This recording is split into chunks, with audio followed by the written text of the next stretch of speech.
Syederalun, Komisi Pemberantasan Korupsi atau KPK menyatakan akan mengusut dugaan aliran uang korupsi Gubernur Papua Lukas NMB ke Organisasi Papua Merdeka atau OPM.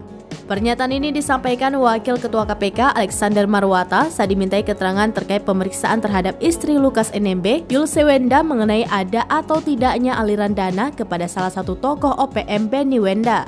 Alex mengatakan jajarannya akan mendalami dugaan aliran dana itu kepada istri Lukas NMB. Lebih lanjut, Alex mengatakan jajarannya juga akan mendalami hubungan Yulse Wenda dengan OPM. Diketahui KPK juga telah meminta pihak imigrasi Kementerian Hukum dan Hak Asasi Manusia atau Kemenkumham mencegah Yulse Wenda bersama 4 orang lainnya bepergian ke luar negeri.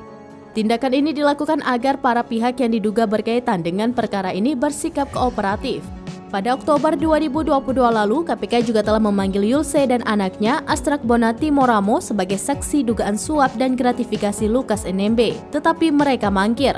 Sebagaimana diberitakan, Lukas NMB telah ditetapkan sebagai tersangka dugaan suap dan gratifikasi pada September 2022.